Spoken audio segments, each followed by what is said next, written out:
Chubby Cheeks. Hi guys, எல்லாருக்கும் வணக்கம். Welcome to our channel Chubby Cheeks Tamil. இன்னைக்கு நம்ம சூப்பரான ஸ்பைசி மசாலா பிரெட் எப்படி பண்ணலான்னு பார்க்கலாம். வீடியோக்குள்ளே போகிறதுக்கு முன்னாடி நம்ம சேனலை சப்ஸ்கிரைப் பண்ணாமல் யாராச்சும் பார்த்துட்டு இருந்தீங்கன்னா மறக்காமல் கீழே இருக்கிற சப்ஸ்கிரைப் பட்டன் அமைக்கிருங்க, பக்கத்தில் இருக்கிற பெல்லை தட்டி விட்டுருங்க, அப்படியே ஆல் ஆப்ஷனையும் மறக்காமல் கிளிக் பண்ணிடுங்க. அப்போ தான் நம்ம வீடியோஸ் எல்லாம் உங்களுக்கு டக்கு டக்குன்னு வரும். வாங்க வீடியோக்குள்ளே போகலாம். ஃபர்ஸ்ட்டு இந்த மாதிரி ஒரு பேன் எடுத்து நீங்கள் வந்து ஸ்டவ்வில் வச்சுருங்க. ஸோ பேன் ஹீட் ஆனதுக்கப்புறமா நம்ம ஆயில் ஊற்றிக்கலாம். ஸோ ஒரு 3 ஸ்பூன் ஆயில் ஊற்றினா போதும். நான் வந்து கொஞ்சம் அதிகமாக ஊற்றிட்டேன். நீங்கள் வந்து கரெக்டாக ஒரு 3-4 ஸ்பூன் மட்டும் நீங்கள் ஊற்றிக்கோங்க. இதுக்கப்புறமா நீங்கள் வந்து வெங்காயம் எடுத்துக்கோங்க. நான் ஒரே ஒரு பெரிய வெங்காயத்தை இப்படி குட்டி குட்டியாக நான் கட் பண்ணி வச்சுருக்கேன். ஏன்னா பெருசாக கட் பண்ணி வச்சுருந்தோம் அப்படின்னா நமக்கு சாப்பிடும்போது அந்த வெங்காயம்லாம் நறுன்னு இருக்கும். ஸோ அதனால் இப்படி சின்னதாக கட் பண்ணிட்டு நல்லா வதக்கிக்கோங்க. ஸோ இந்த மாதிரி நல்லா வெங்காயம் வந்து லைட்டாக கலர் சேஞ்ச் ஆகிற அளவுக்கு நீங்கள் வந்து வதக்கிக்கோங்க. இப்போ என்ன பண்ண போகிறோன்னா மிளகா போட போகிறோம். நான் 2 பச்சை மிளகாவை வந்து இப்படி குட்டி குட்டியாக கட் பண்ணி வச்சுருக்கேன். ஸோ மிளகாவும் போட்டு வதக்கிக்கலாம். இப்போ இதுக்கு வந்து நம்ம வந்து உப்பு போட போகிறோம். ஸோ தேவையான அளவுக்கு நீங்கள் வந்து உப்பு போட்டுக்கோங்க. ஸோ ஏன்னா வெங்காயம் வந்து வதங்கும் போது உப்பு போட்டால் நல்லா வதங்கும். ஸோ இப்போ நல்லா நீங்கள் வந்து வதக்கிக்கோங்க. இது கூட என்ன பண்ண போடுறோம் அப்படின்னா இஞ்சி பூண்டு பேஸ்ட்டு ஒரு 1/2 ஸ்பூன் மட்டும் போதும். ஸோ 1/2 ஸ்பூன் இஞ்சி பூண்டு பேஸ்ட்டு வந்து நீங்கள் ரெடிமேடாகவும் வச்சுக்கலாம், இல்லைன்னா நீங்கள் தனியாக இஞ்சி பூண்டு அரைச்சி கூட போட்டுக்கலாம். கொஞ்சமாக போட்டு இந்த மாதிரி நல்லா கிண்டி விட்டுக்கோங்க.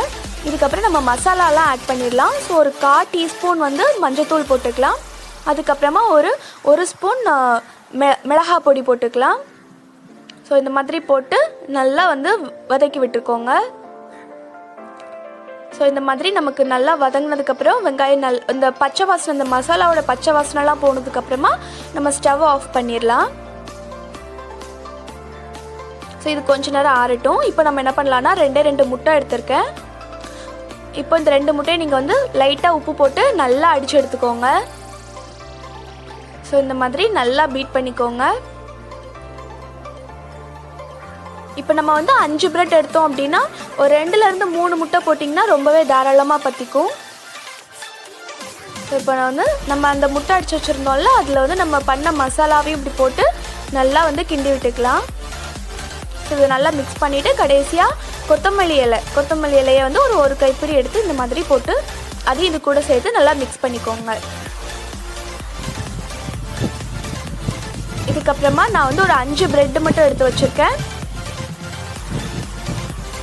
ஸோ இதை வந்து நல்லா டிப் பண்ணிக்கோங்க. நம்ம அடித்து வச்சுருக்கோம்ல, ஸோ அதில் நல்லா இப்படி டிப் பண்ணிவிட்டு ஒரு பேனில் ஆயில் ஊற்றி நீங்கள் இந்த மாதிரி போட்டுக்கோங்க. தோசைக்கல்லில் கூட நீங்கள் வந்து போட்டு எடுத்துக்கலாம். ஸோ அதுக்கு மேலே வந்து இந்த மாதிரி மசாலாவை எல்லாத்தையுமே வந்து இந்த மாதிரி தடவி விட்டுருங்க. ஸோ இது ரொம்ப காரமாகவும் இருக்காது, ரொம்ப டேஸ்ட்டாகவும் இருக்காது, ஒரு சூப்பரான டேஸ்ட்டில் இருக்கும். ஏன்னா ப்ரெட்டு வந்து நமக்கு லைட்டாக ஸ்வீட் டேஸ்ட் இருக்கும். நம்ம அதில் இப்படி மசாலாலாம் போட்டிருக்கிறது ரொம்ப டேஸ்ட்டாக இருக்கும். ரொம்ப ஹெல்த்தியான ஒரு பிரேக்ஃபாஸ்ட்டு கூட ஈஸியாக 5 மினிட்ஸில் வந்து நம்ம செஞ்சு முடிச்சிடலாம். 5 மினிட்ஸ் கூட ஆகாது.